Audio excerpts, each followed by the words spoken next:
Hi views, இன்றைக்கி நம்ம Thoothukudi special மீன் அவியல் செய்ய போகிறோம். இந்த அவியலில் என்ன ஸ்பெஷல்னால் ஆயிலே இல்லாமல் தேங்காய் பால் யூஸ் பண்ணி செய்ய போகிறோம். வயிற்றுப்புண், கேஸ்ட்ரிக் இஷ்யூ இருக்கிறவங்களுக்கு ரொம்ப நல்ல ஃபுட் ரெமெடி இது. வாங்க எப்படி பண்ணுறதுன்னு பார்க்கலாம். கடாயில் நல்லா கழுவி வெளமீன் எடுத்திருக்கேன்.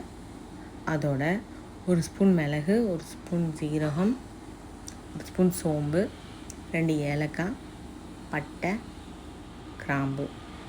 இப்போ ஸ்டவ் ஆன் பண்ணி ஒரு கிளாஸ் தண்ணி ஊற்றிக்கோங்க. ஒரு 5-6 பல் பூண்டு விழுது சேர்த்துக்கோங்க. 1 கப் சின்ன வெங்காயம், கட் பண்ண பச்சை மிளகாய், அப்புறம் கருவேப்பிலை ஆட் பண்ணிக்கோங்க.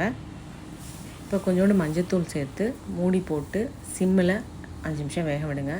இப்போது தேங்காய் பால் எடுக்கிறதுக்கு ஒரு 4 சில் தேங்காய் அரைச்சி, இப்போ ஃபஸ்ட்டு எடுக்கிற தேங்காய் பாலை தனியாக எடுத்து வச்சுக்கோங்க. இப்போ 2வது எடுக்கிற அந்த தண்ணியான தேங்காய் பாலை ஊற்றி தான் இப்போ வேக விட போகிறோம்.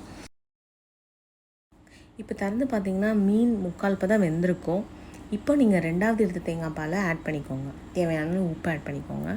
மூடி போட்டு ஒரு 5 நிமிஷம் வேகட்டும். இப்போ மீன் நல்லா வெந்திருக்கும். இந்த டைமில் திக்கான தேங்காய் பாலை ஆட் பண்ணிக்கோங்க. இப்போ கொதி வர்றதுக்கு ஒரு 2 செகண்ட் முன்னாடி ½ லெமன் புழிஞ்சி கொரியாண்டர் லீவ்ஸ் தூவி ஆஃப் பண்ணிடுங்க. ஸோ இதுதான் கரெக்டான பதம். இது தெரிஞ்சிடக்கூடாது. இப்போ இது சூடாக சாதத்தோட ஊற்றி பொரிச்ச மீன் வச்சு சாப்பிட்டிங்கன்னா அல்டிமேட்டாக இருக்கும். ஸோ இதை ட்ரை பண்ணி பாருங்கள். இந்த வீடியோ பிடிச்சிருந்தா லைக் பண்ணுங்கள், கமெண்ட் பண்ணுங்கள், சப்ஸ்கிரைப் பண்ணுங்கள். தேங்க்யூ.